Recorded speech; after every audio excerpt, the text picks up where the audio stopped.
Okay, so we're recording. So Hey, here we are again. Here we are again. Here we are again. Here we are again. Here It's we a are music again. number. What jolly dogs are we? Welcome back to the Cult Show. We are here Because we're here. in the beautiful basement of the Roxy, Get down, get down. filming. I thought we were in the attic. No, we were in the basement. I guess I'm just high. Woohoo. you have to go up to go down. And you got to get into it if you want to get out of it. Because when you're up, and when you're down, you're down. But when Yeah. you're only halfway up, you're neither up or down.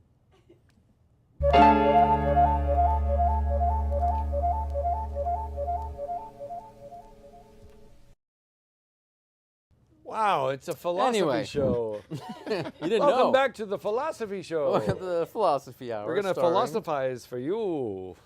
So you may notice that Kelly looks a little different today, but her character acting is really coming into effect. But Woo, woo. Damn it, Kelly, get back here. I can't do this.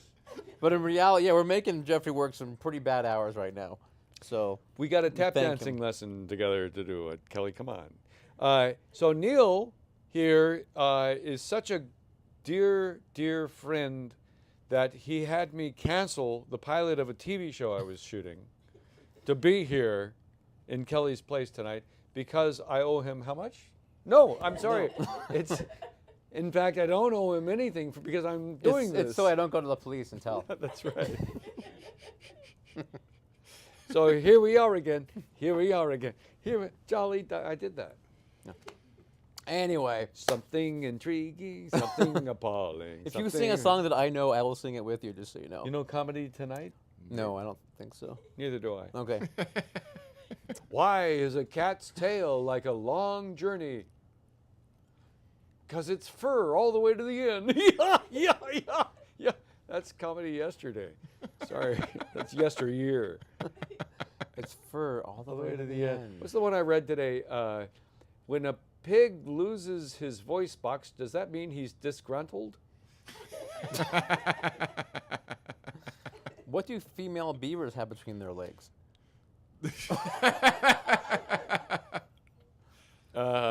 Seriously, A guy named Richard.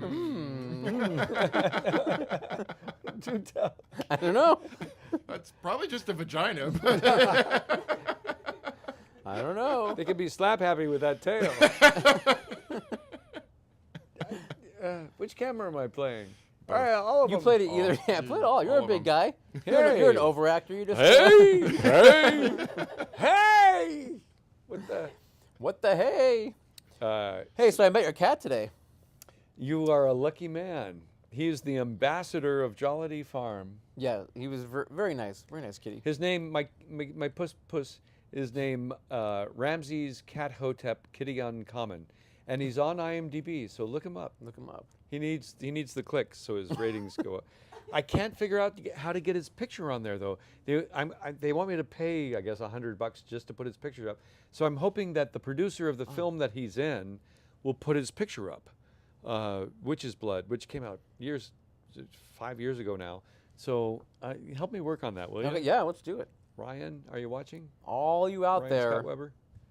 click on it. Click. Maybe if it gets more popular, it gets easier. I don't know. That's right. Anyway, it'll only go to my cat's head. But he's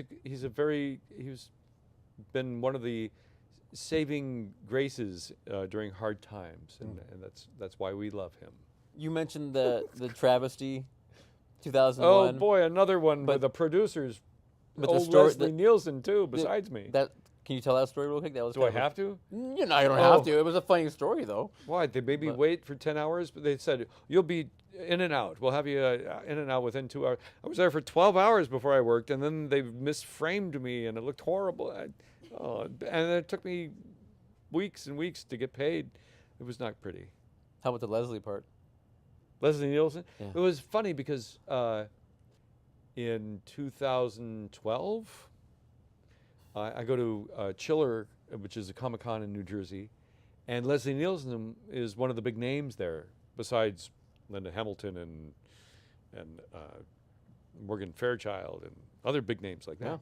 And I don't want to leave my table too long, but I got to go talk with Leslie Nielsen about this turkey that we're in. and he's got this line of 300 people waiting for his autograph, and I cut in front, and he's signing away, and he's got his agent there, and I go, Leslie, my name is Jeffrey. We were in this film together. I just wanted to say hello, and he looks up at me, and his agent says, "What film?" And I said, 2001: A Space Travesty, and he starts shaking his head like this, and Leslie starts shaking his head like this, and he says, "Leslie was never in that film. There was no film. No, he never did that." And Leslie goes, "No, I was never in that film." And I look down and I realize this photograph of him like doing the John Lennon thing, peeking underneath Queen Elizabeth's dress, is from that film. It was very funny. So I guess you have to be here. So both of them don't realize or remember that he was in this movie. Well, that he's Leslie, saying. under his breath, says, "I got screwed so bad on that movie. Those fuckers, blah, blah." and I believe him. Okay. Yeah, it was a travesty. A space travesty. Yeah, it's odd because we as actors, we want to be loved. We want to work. We want to tell stories, and there's these unscrupulous fucks out there who'll run all over us and abuse us. If you have notoriety or clout or not. I mentor a lot of young talent, and I luckily have found a handful who see it, or learn the pitfalls and realize that it is a business, and they come at it on all fronts, both as a craft, as artists, and then as business people. And they often get far. I've had several that I've mentored since they were 9 or 13 years old, and they're doing things with their lives that are lovely, and it makes me proud. I, on the other hand, here I am on the Cult Show. No, no, I love this. Caleb, I love you, Caleb. I love you too, Jeff. Oh, no tongue. But making eye contact. Oh, yeah. It's all in the eyes and listening. How can you hear me, though? Yeah, exactly. Got headphones on. Thank God for that mic. But Neil, on the other hand. No. Exactly. Neil's been very good to me. I've been in obscurity, and he brings me in I make no money, but I'm happy. All these lovely fans that you bring into your cult series. Scatman and I are riding the elevator together to the wrap party for Twilight Zone. And he's wearing these groovy Ray-Bans. And this is before Blues Brothers, I think.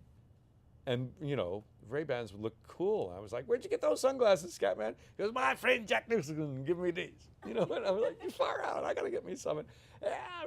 And it was so wonderful to just ride the elevator with Scatman Crothers. He was so personable and loving and wonderful, and all I could think of was The Shining, and all these great things. That was, of course, a heartbreak for me at that rap party, because during the shoot I was in Twilight Zone movie segment 4 with John Lithgow on the airplane, with the creature on the remake of Nightmare. I always say 30,000 feet because I tried to modernize it, but Nightmare is 20,000 feet, original with William Shatner. And I made very quickly friends with Donna Dixon, from Bosom Buddies with Tom Hanks and Wendy Jo Sperber. Oh, yeah. And love that show. Donna had just broken up with Paul Stanley of Kiss, and she somehow found a friend in me and confided in me, and one day, I'm having cramps. She just, got along great. I had started like, she's very, very beautiful. And I was like, I am kind of on the outs with my girlfriend. And I was thinking I was going to try to get her number and date her. And at that rap party, she met Dan Aykroyd, and they've been together ever since. Yeah. I was like, damn. Damn. Yeah. So I think, like what happened to me on Sgt. Pepper's with Cheryl, that great dancer. Right. Third day, I'm falling in love with this girl, and on third day, Alice is on set, and I go, "Hey, Cheryl, how are you?" And she goes, "Jeffrey, here, I want you to meet my husband, Alice." And they've been together ever since. I guess I have a knack. You for might be a putting matchmaker. people- Yeah, I think I am. Donna Dixon. I would love to know any more news you have anything about her, because She's just a darling gal. I believe Kansas. Was she from Kansas? Just very pretty, very sweet. everyone in that cast.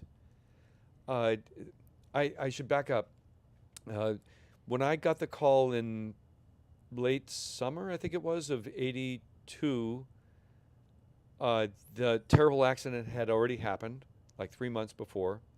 And I was totally surprised why my agent was saying, you got an audition for this film. I was like, they're going to finish that film? I thought it was, dead in the water because of the unfortunate death of Vic Morrow and the children. But Spielberg decided that he wanted to finish the film. That accident happened on the last day or so of shooting. And, it was like, oh, God, what bad taste. That really was a hard thing to face. But, move on. Try to move on and make it a healing thing, I guess. And George Miller, who had just come off of Road Warrior and the Mad Max movies, it was his first venture into Hollywood. And I was like, I loved Mad Max. Anyway, so I got the part as young newlywed. That's, I think, my official name in that film. But it was I think a shared title card, or it was a co-star type role, and I was very happy to have it. Yeah. And after, being real high from thinking I was going to get the lead in War Games, and went up on several other big films that summer, and it was kind of tailspin time until that happened. And it was nice to get back sort of in the saddle and start working again. Getting on set was very exciting. Garrett Brown, who invented the Steadicam, it was one of his first jobs. Steadicam at that point weighed 65 pounds or something. Okay. What is it now, 15 or less? Yeah. So he's got his prototyper, the original Steadicam, and he's running up and down the aisles, and the beautiful Alan Davio, cinematographer of E.T., is our cinematographer, who I believe is in the motion picture home. Go visit him in the motion picture home. He got diabetes and lost, his leg at the knees. And people need to go visit him. Woodland Hills, go. Give him my love. Just terrific people on that set. And George Miller was delighted in that it was one of the first times they were able to run a line and tap with a video monitor the lens of the camera, so he could see the playback or what was shooting. And he was beside himself because obviously you couldn't do that before that time in '82. And it was mayhem. If you see the documentary of the making of Twilight Zone, there's some footage of him calling, cut, cut, cut, because no one could hear us. None of us could hear him, George, who's a little bit offset while we're with all the fans and lightning and the rocking of the fuselage, all this mayhem going on. Because what you see Lithgow and all the passengers, all of us going through, was pretty much real-time special effects.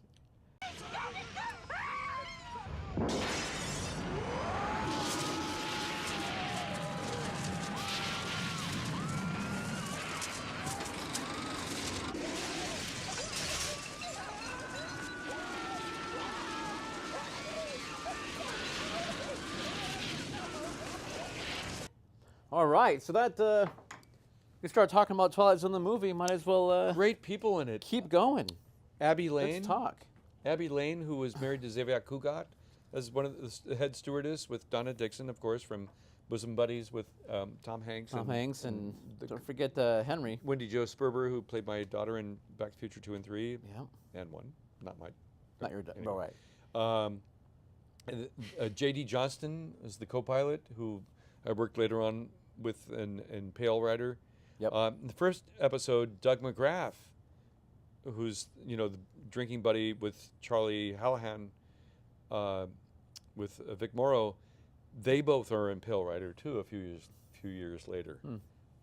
So it was kind of interesting to see, paths in casting connect. To see the remakes, I thought personally, Joe Dante's episode was magnificent. Loved, not William Wyndham, Kevin McCarthy. Yeah. Kevin McCarthy and little girl Bart Simpson's voice. Caleb, He's looking. Do you have your second brain on? Anyway, that episode, Kathleen Quinlan did Nancy such Cartwright? a wonderful job. Nancy Cartwright. Nancy Cartwright. She did such a great job. She was so good in that. I didn't know that was Nancy Cartwright. Yeah, that's Nancy Cartwright Oh. with, and I forget the actress who played the mom. Everyone was so good in that. And Joe Dante's finessing it with the animations coming out of the TV and all. Yeah. That was magnificent. And that's what's so cool, because Dante he always has a thing for apparently for cartoons, like the Warner Brother cartoons. That was a huge thing for him. And then it the, comes the through. puppeteering for Gremlins to come. Right, exactly. Just really delightful. We're Facebook friends. We're like this. We're gonna get him on one day. I want to get him out here. He never writes, but I just got his email recently. You need to write him. oh, please So. say hello for me. He doesn't know who I am. But so back to my episode. There were all sorts of very fun, creative people on that ensemble set. The art directors, the Larry Cedar, who you might know from Deadwood, who played the opium addict on Deadwood. He was also, I think it was an electric company.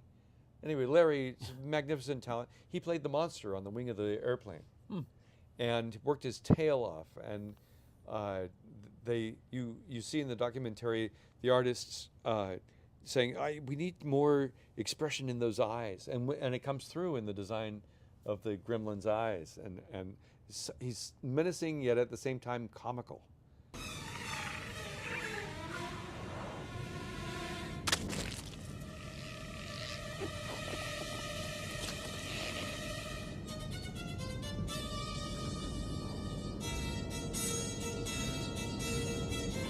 And it's really fun. And I remember one day I was supposed to have lunch with John. We're on our way to the commissary, and John gets called back to the set to do a special effect. So if you go back and watch the Twilight Zone movie, and you have your DVD controller or VCR controller, when he opens the shade and the monster's right there at the window, freeze frame it, and you'll see John's eyes pop out of his head. Just one frame of that special effect. That was my lunch with John Lithgow. The next day, I remember I invited my acting coach, Jackie Benton, at the time to come have lunch with me on the set, and invited John to, John said, I'll have lunch with you tomorrow. And Jackie comes, and I go, John, we're going to have lunch with my acting coaches here. I hope you don't mind. He goes, I can't talk. I got to save my voice. Jeffrey, I'm sorry. And because he'd been screaming. He had been screaming and screaming. So there goes my lunch with John. Twilight Zone the movie starts off, Dan Aykroyd and what's his face name I can't think of all of a sudden. Albert Brooks. Albert Brooks, thank you. Brilliant work. He did such great work. And the card. Albert Brooks was so natural singing Creedence Clearwater. Uh-huh. And Dan Aykroyd, you can tell, was having a great time. He Yeah. hadn't met Donna Dixon yet, I don't think. Maybe they had, but I don't think so. I think it was at the rep party. Rep party for that. Okay. But he seemed like he was happy already. He should have left her to me. He should have. I know. Man. He was shooting Sneakers with Robert Redford and Sidney Poitier and River Phoenix, and I had been trading music with River. He and I were big XTC fans at the time, and there was Dan Aykroyd, and I was like, "Hey, I got some pictures of your wife." What did I just say? And he did give me a look like, huh? We worked together on Twilight Zone. I just wanted and the next day I brought these photos. And I said, maybe she'd like to see these. I had a really good, and he was not happy about that. No? Which was just not happy. Film opens, you got Aykroyd and you got Brooks together doing that classic opening. You want to see something really challenging scary? the songs, and then Oh. it comes to the, Brilliant. Aykroyd, pull the car over, I'll show you this, something really scary, and then of Yeah. course, does his little blah thing, and then you have the opening title sequence, and bring in you Burgess Meredith doing the voiceover. voiceover.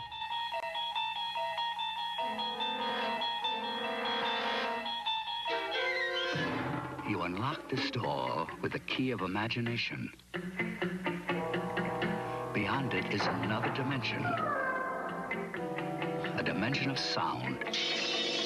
A dimension of sight. A dimension of mind. You're moving into a land of both shadow and substance, of things and ideas. You've just crossed over into the Twilight Zone. The first episode is the John Landis. Yes, the unfortunate One. accident. It was a rough. That was a rough thing, anti-bigotry, but very heavy-handed. Yeah, I hope Jennifer Jason Leigh got a good settlement out of that. What a heartbreak. Too many long hours. Anyway, moving on. No, yeah, but I mean, regardless, the episode, regardless of the tragedy, I mean, was still, I had like you said, I'm guessing a message ultimately about bigotry and kind of a little bit of reap what you Vic sow. Morrow, fantastic talent, and he played very simply a man who just didn't care. Had his ego, life had treated him so shitty that he was so fed up, and he played it with great aplomb and great dedication. Yeah. And it was like, wow, he's a real asshole. Yeah. And it was a fine actor in action. Yep. Okay. Then episode 2. Heartbreaking. It was horrible for sure. Episode 2. Spielberg's episode. Was that Kick the Can? Yep. Yeah. It kind of fell flat for me. I love, of course, Scatman, Yeah. and I love most of the geriatric, the older actors. Some of the kids kind of seemed forced, but on the first time I saw it, I didn't like it at all. On seeing it on the big screen again as an adult, I liked it more. And I realized that the kids did as best they could and were quite good. Right. It still, was kind of it didn't have some urgencies. I think there wasn't dramatic tension or urgency that I think it was lacking. Mm-hmm. But it still was nice. It was in a nice package. Right. Well, it was a nice little Spielberg package is a good way to say it. Yeah, I and think. Scatman was just delightful as he is Yep. his person. And little Drew Barrymore, little itty bitty Drew Barrymore. Oh, was that Drew in that? She was one of the little girls. Yeah. Oh, I wish I'd known. Yeah. She played the really young one. In fact. Really? I didn't realize that was Drew. Later for E.T. Yeah. Well, Alan Davio. Anyway, you so then the third episode of the remake of Cornfield, Sending You to the Cornfield, what was the name of it? It's a Good Life? It's a Good Life. It's a Good Life. It's a Good Life. Yeah. Kathleen Quinlan, very cute and very believable. Mm-hmm. And the kid was good. What a creep. And that was the Joe Dante episode, right? What is Because that he kid? used Dick what Miller. else has that kid done? I couldn't tell you. I don't remember seeing him. He was cute and had a camera presence and was confident. He should have had a career. What happened to that? I don't know. We're looking him up with our second brain. We are. We know that we first see them though in the diner scene that has, of course, our friend Dick Miller. We had a show for Dick Miller a number of months ago now. What a prolific actor. What a terrific, prolific actor. Seriously, great actor. We talked about, of course, the Little Shop of Horrors and even what's the first movie? Bucket of Blood. Bucket of Blood. And that kind of stuff. So. Was the kid's name Anthony? Yes. Yeah. Okay. He's done some things. His name's Jeremy Licht. Licht. Licht. Okay. Licht. The way they went off in the end driving together didn't ring so true. I wanted to, okay, whoa, what's going to happen? Maybe that was set up for a sequel. But once again, that ensemble cast in that, for me, was just so much fun. I got sucked right into it. Yeah, I know for a lot of people that's probably their favorite episode out of the 4. That episode for sure. Really? That one? Not mine? Yours is Wait a my minute. favorite. No, wait. Yours No, is no. my favorite because yours was the scariest. It So, was. Of course. It was. That's why I know. As a kid, the this episode, the was it the sister with the mouth Yep. The mouth. Yeah, that always bothered me. You know. Yeah.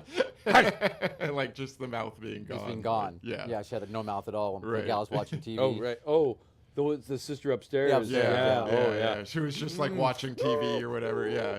That. Yeah. that always freaked me out a little bit, but Just a little. just a little bit. Yeah. Experience your favorite horror, comedy, and science fiction films of the 70s, 80s, and 90s on the big screen with the Cult Film Series at Roxy 14. Double features Thursdays at 7 p.m. Visit us on Facebook for more information.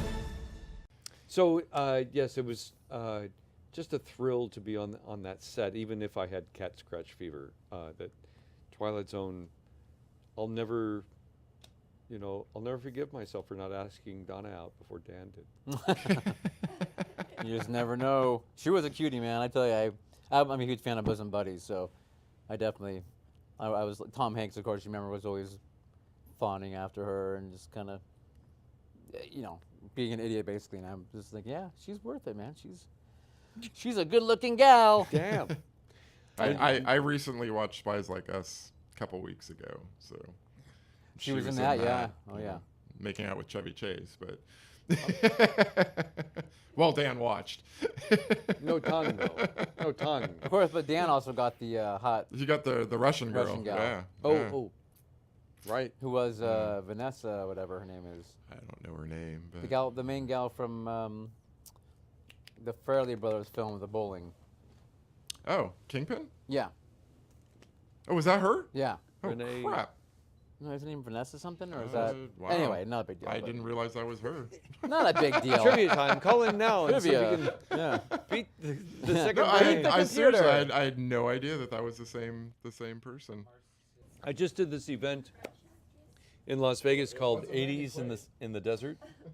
Yeah. And I'm one of the handful of 80s stars. So we had Robert Hayes from Airplane Wonderful. and E.G. Daly from Pee-wee's Big Adventure yeah. and Valley Girl. Anyway, to see all these, these folks being the same age, in our 60s now or whatever,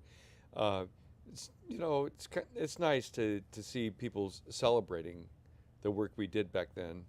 Who else? Diane Franklin was supposed to be there, from the Sure Yeah. Thing and Amityville, but she had some conflict. Who else was there? I met her in Julia in Montgomery Dallas.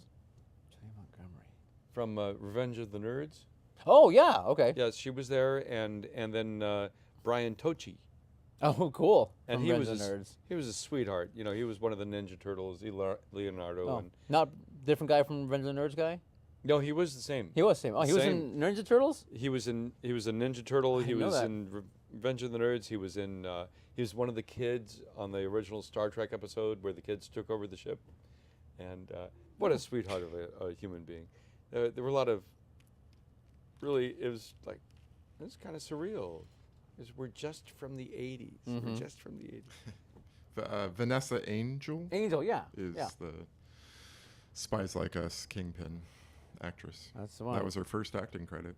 So where are we at? So we made it through episode 3 and 4. So that's it. We're done.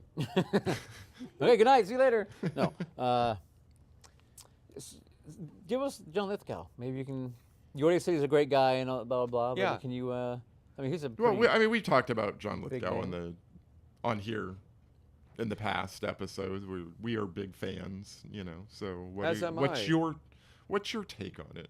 Well, on the first time I saw him, of course, was in The World According to Garp, and a brave performance, playing a transvestite, and he's a big man, came from stage, and watching his work was just delightful, because he's bigger than life, and you would think that for film, this isn't going to work. He's too big, with this fear, this terror, everything that he's going through.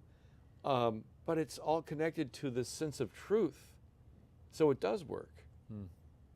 Whereas, say, a farcical actor who's that big, it's going to be like, oh my God, he's a clown. But John gets away with it because he's not being a clown. He's actually got it connected to his core. And I love that. I teach acting, and I have actors of all types who some are internal, some don't know what they are yet, and some are external, like say what John I think does, where he can't help because but be big because he is already, and yet he'll bring it into this truth, and it works. He makes it work, and he does it time and again. Sometimes like in the Brian De Palma, it's like, wow, I don't know. He's kind of on the edge of believability, but he still okay, he came through. And then he does formula stuff with his comedy and stuff, and he makes that work. But he manages to please. I think he's a real genuine type of talent that people like, and time and again. All right. Oh, Twilight Zone the movie. Oh, we got stuff. yeah, here, look at this. Look what I brought. Nothing I can use. Here we go. There's a picture Yeah. from Twilight Zone The Movie. Young Jeffrey right That's there. me with big hair. Can you zoom? Oh, you can't zoom in. No, but I can put this big for us. Good. And there's the wonderful Donna Dixon. There's Donna. She's got the key light on her. And JD in the front there. Yeah. So, Twilight Zone. What else? We covered the episode. How does the thing ends with what? Just Burgess Albert Meredith doing his thing. Oh no, you're right. It ends with them. Comes back with Aykroyd Aykroyd in the ambulance. driving the ambulance with Lithgow in the back. Yeah. Lovely Hollywood package wrapping. Yep. Does he play any? Does he put in the Creedence the Clearwater, Creedence? Yeah. Mhm. Yep. All right. I like them. I'm a fan of anthology films, and I was a big fan of that one. I liked Tales from the Crypt when I was back in the 70s. That was that one really got me. That was scary because I'm a kid more of the 60s.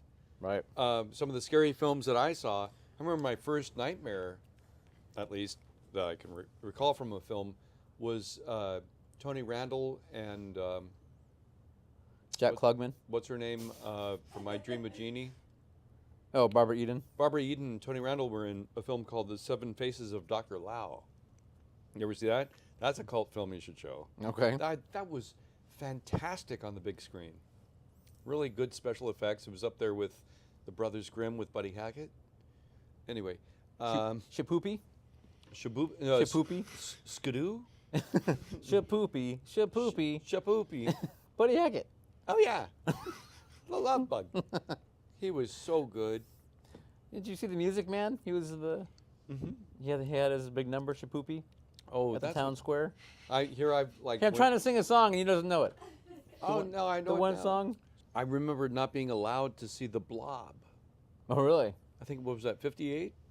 When The Blob came out, and it was, I'd always way heard before any of our time.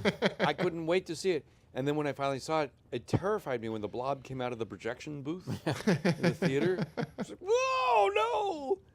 Another one when I was a kid that horrified me was King Kong versus Godzilla, Really? which is now coming out again. It's been remade. Godzilla, yeah. So, The Blob. The 80s remake of The Blob was a really good film, too.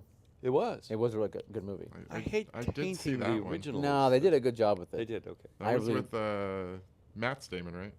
Matt's brother. Kevin Dillon. Kevin, right? Yeah, and Jeez. Shawnee Smith. They did a good job with that movie, actually. They paid homage, Good. for sure. And then you talked probably about The Thing with Dean Cundy. Yeah, well, we when he was here, we touched on it, but we did when he was here prior for actual cult show. We actually showed The Thing and then did a Q&A with him.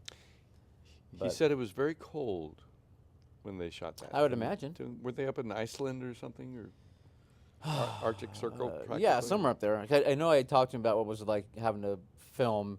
How did that affect your equipment in that kind of conditions and shooting all those special effects, the whole thing, because everything was practical. So, that definitely was an amazing. Wouldn't film. have to do that these days. Green screen, everything. Well, yeah, and it's nowhere near as good.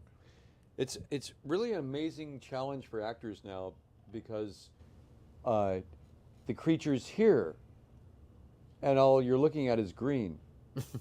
So it's up to you now to find emotional triggers or sense memories or fantasy charging or, using your imagination to, and then, match eye lines, when they're your Game of Thrones or whatever special effect shows. It's a whole new ball game. I wonder what acting schools teach you how to work on green screen. I think maybe I'll do it. Have you done any? I have done some, yes. Acting? Blue screen and green screen. I've done mocap. I've done artist reference. Nothing huge. There's one thing I have streaming on Amazon called The Traveler, and it's just a short. And if you're Amazon Prime, you can stream it for free. And it was a no-budget short, a sort of proof of concept for a TV series, where I play a nefarious time traveler who has these embedded things in his hands that, when he flexes them, allows him to appear at will at different places in time. And the director, God bless him, Jonathan Lawrence, we're running out of time to shoot this scene, and he said, "Trust me on this. I need you to hit these 9 marks while keeping the lines coming and beating up the lead guy." I was like, okay, trust the director. And what he did was absolute magic with it. I'll send you the link or something and it'll show you the scene. My character is able to appear simultaneously in 9 different places while beating this guy up with the lines coming, and it's just so much fun, and with lightning and all this different effects coming in. Yeah. Really fun stuff. When you know your computer stuff, it's magic. So did you like it? Did you like I love that scene. sort of acting? Or? That scene. I liked the thrill of being part of the team and making that magic, and then especially seeing the final product. Okay. Especially when I was dubious. I was like, I don't know what you're doing. I don't trust. Okay, all right, let's do it. So you committed and committed, and it was really fun because I got a friend of mine to come on set, who was one of the first people to do VR shoots, and he did sort of a making of behind the scenes virtual reality of that, and I love that too. So I had 2 different fun little special effects things going on. Nice. And the VR thing, when you're actually walking, oh gosh, I'm in the set here, and I'm not. I'm just at home. That was really thrilling. Cool. I mean, it's amazing now. I did the deep sea one, and you're in a shark cage, and of course the sharks come and break your cage, and it's like, fuck, get me out of there! I'm done with that. Pull me up! Pull me up! And they have some pretty. My daughter has a headset, and so I like to play with it and do the horror ones. There's some pretty cool ones if you're afraid of snakes or spiders or airplanes. I tried to do the horror carnival one. Mm. Oh no! Oh man! Not your game? Oh man, is that scary? Oh boy! I can bring it in next time you're here. Well, we can put you on a evil clowns. All right. Well, it's we have to have some fireworks here. Some sort of great ending. Okay. What do you want to do? We could burn our sweaters. This is the first time I've worn this one. I want to keep it around. It's kind of a nice sweater. That's at least got to get like a second. Second show. Second screening. What songs do you have? What? Oh. Tap dance numbers. I know. Do you have a Twilight Zone song? While strolling through the park one day in the merry, merry month of June, the snowflakes, they were snowing, and the summer breeze was wafting as the fishes in the treetops whistled so. Then a charming maidish maiden came flitting, twitting by. I knew right then and there that spring had came. A nose like red, red roses. Her face was holy Moses. Her figure would put Venus tush to shame. She was cross-eyed, four-eyed, every kind of cockeyed, hair dyed, pie-eyed. Still she was a dream. Knock-kneed, flat feet, both of them were left feet. Weighed a pound less than a match. She was so lean. Though her wig was turning gray, we love her just the same, 'cause she lives down in our alley. She was cross-eyed, four-eyed, every other kind of eye, hair dyed, pie-eyed, still she was so sweet. Sour. No, she was sweet. No, she was sour. She was sweet. Knock-kneed, flat feet, both of them were left feet, just the type to bring home that your mother liked to meet. You're a gishki gongun, foreign of a shigala, foreign of a shigala, oi, oi! Fireworks. Ladies and gentlemen, Jeffrey Weissman. My dear old mother sang to me, always eat when you are hungry, always drink when you are dry. Go to bed when you are sleepy, but don't forget to breathe, or else you'll die.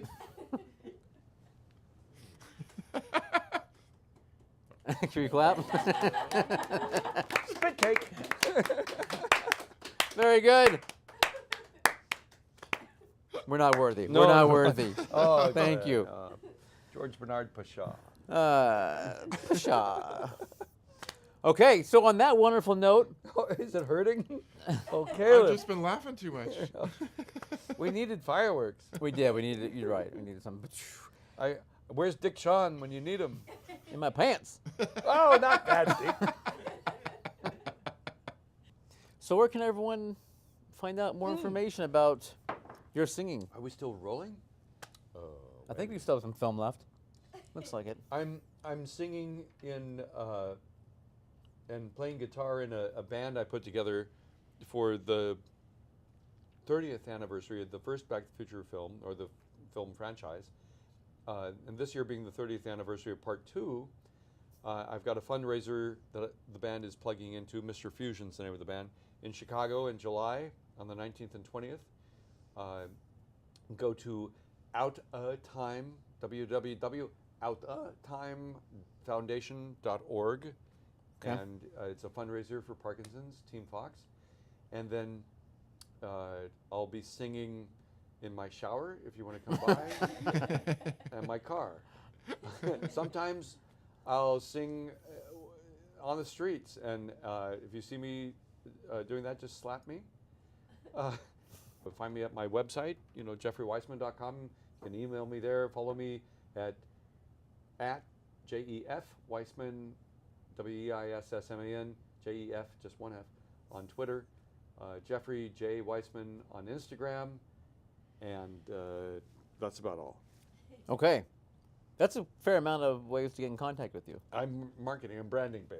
I'm So- here for you because I'm accepting donations and job because hashtag I need work. Contacting about the shower gig though, that's a good one. Oh, yes. Yeah. Please, my back really needs some scrubbing. Singing in the back. So Oh, no. none of that part. Bernard Herrmann overtook me. I don't know. That and watch out for the soap drop. So then you're okay. Thank you. Thank you, Bruno. And then Brutus? the Cult, of course, the Cult Show. We have our own website, cultshow.com, thecultshow.com, and Twitter, the Cult Show _ Instagram, the Cult Show rocks, and you can send us emails, info@thecultshow.com.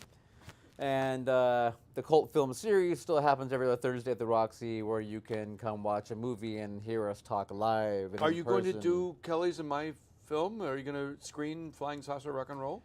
You know, I'm a little worried that the screen could light up on fire and just if we ever did, but we might give that a Kelly, shot. What do you think? Maybe as a if we did a special fundraisery thing or something, we could do Yeah, I need the bring funds. that. I love it. There you go. For the Jeffrey, what's your middle name? James. James, for the Jeffrey J. Weissman Foundation. Just for the repair of movie screens that have been burned. We'll show the movie for Jeffrey.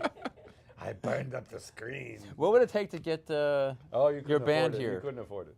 Oh, you want the band to play here? No, if we get the band out here and do something here. We'll talk. We can do it for the same Pencil me in. the charity. Yeah. Does everyone live in LA or are they all scattered? Oh, the hardest thing is rehearsing my band. My lead singer lives in St. Paul, Minneapolis, St. Paul. my drummer lives in Palm Desert. My keyboard player lives out in Lancaster or somewhere. My bass player is in Hollywood, and two of my other players are up here. Yeah, it's very difficult for us to rehearse, but somehow we managed to do it. Oh, okay. Well, So getting us up here together, it ain't Not gonna be easy. cheap, but it's worth it. Okay. What songs do you do? Of course, all the songs you All know. the songs from We do Back to the Future. Power of Love, Okay. Johnny Be Good, Okay. Earth Angel, Okay. Mr. Sandman, Okay. and I've added a couple of other songs. I'm trying to get us to do some 1885 songs. Yeah. Oh, You know, that double back that ZZ Top does, I need a fiddle player and a banjo player, or if we do their rock version, no, I'm not going to. But then I was thinking of doing a gospel, like Take Me to the River, or Samson and Delilah, or Come in My Kitchen or something, and then rocking it, because that's sort of late 1800s, to celebrate part 3. Mm-hmm. And then I'm looking at other songs from, of course, 55 and 85. So we may do some more, I don't know, Thompson Twins or something. And then 2015, of course, we're looking at Uptown Funk, and 2015, it's all about that bass type thing. some Lady Gaga. Yeah. Well, no, was Lady Gaga? Yeah, I guess. Sure. 2015. Why what not? was her hit? I don't know. I don't know. Yeah. Gotcha. So anyway, if you play fiddle or banjo, contact Jeffrey Weissman at the aforementioned. Yep. I'm going to have 100 musicians now at my door. But Don't you want that? In the shower. So fiddling you. My life is Well, so I'd rather fine. be fiddled than banjoed. So I don't know about you. I don't know. All right, let's go out on a low note, shall we? Yes. Everyone with your accordion, let's go. Thank you for watching, Jeffrey. Look in the comments below, and I'll put some links to various shorts I'm in that are online that you can see for not my underwear. What are you thinking? Some fun things like Nobody's Laughing is a wonderful short that I play a character who's only comfortable in his own skin as when he's made up as a clown. And it's a great parable and fabulous acting all from the cast. Great story. If that's all right. Absolutely. So I'll share a whole slew of obscure things in the comments below. So look for it. That sounds good to me. Content providers, that's what we are. There you go. So for those of you listening, go on to YouTube, find us, and then you can, because we're a podcast too. Did We're you a know that? podcast too? We are. I didn't know. No wonder I'm naked. I forgot to mention that. Yes.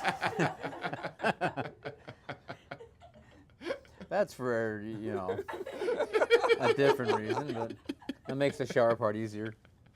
So you can find us, believe it or not, on Apple and Spotify and Stitcher and any place you find it. And you've monetized all this, right, guys? Oh yeah, totally. Far So that's the out. thing. So all you podcasters, Cut me off we're if naked, this is- but YouTubers, no. Can I get This is medical? us. I really need some help. Okay. Thank you again for coming back and co-hosting. It is Yeah, greatly appreciated. You're a busy guy. I'm pissed off that Kelly's not here, but I'm happy to help out. Thank you. And Much appreciated. You know what? Have me back anytime. Especially when the pay is like this. Oh my God, we didn't have a problem. You got it. All right. Thank you, everyone. Talk to you soon. Goodbye.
I make no money, but I'm happy.